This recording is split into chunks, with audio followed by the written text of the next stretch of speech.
What's up, guys? It's Duke from Sportsgamerz.com. I'm here with another episode of Madden 13 Weekly.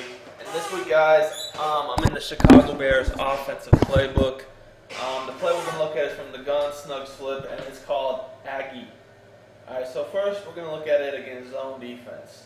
Now, the reason why I like this play so much is the X receiver's corner route. It's not your standard corner route that you'll find in plays like bench. This corner route breaks at a much harder angle, and it allows us to really abuse man or zone because of this. So the adjustments I really make on this play are to put A on a whip route and B on a fade route. Against zone, I'm always reading the left side of the field first. You see that the flat route is really all we need. We don't even need a streak down the middle.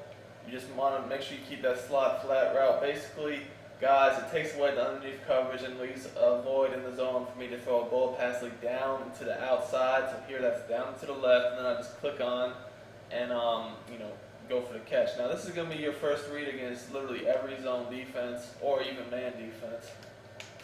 Take that away manly, or maybe just have a bunch of zones over there. You don't like the looks of it. You can go right down the middle with your fade route against the seams. So here I bullet past this to the inside. I just wait for it to pass the underneath zones, and they're kind of occupied anyway by the wide receiver whip route plus the running back flat route. This is a spot where it's preferable to have a wide receiver with high catch and catch and traffic rating, so if they take a hit, they will hold on to the ball more often than not.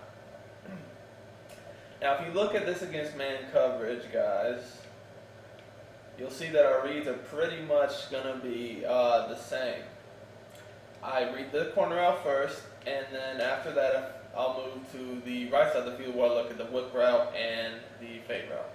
The flat route, more than anything, is just to help get the corner out open against zone. I don't really throw to it very much unless they're just blitzing like crazy and it's wide open. But again, you see how this corner out gets really outstanding separation against man coverage.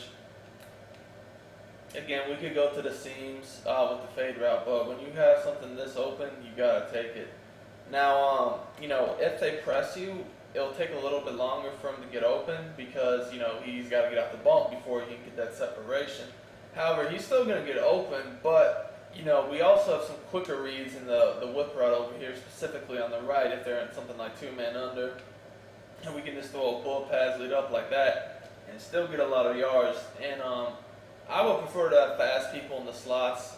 That's why you see I have Hester and Knox in the slots because they're speedy. They're good on these little underneath routes. And then I have my bigger receivers with higher catch ratings on the outside.